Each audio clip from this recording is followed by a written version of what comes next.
Gulat naman ako sa'yo. Wala.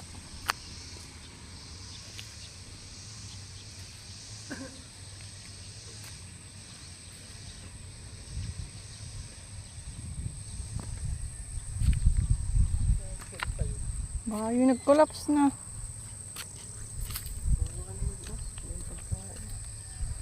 Parang magkakaroon doon ng rodillas. Nagtitinda sila. Rodillas. Okay. Mayroon nga doon sa ilalim ng sakyan. Tinatawag ko kasi. Tinatawalan naman ako kasi hindi ako makalapit. Nalapit niya sa akin. Nadong. Ay, tinatawag ko si Oxy kanina.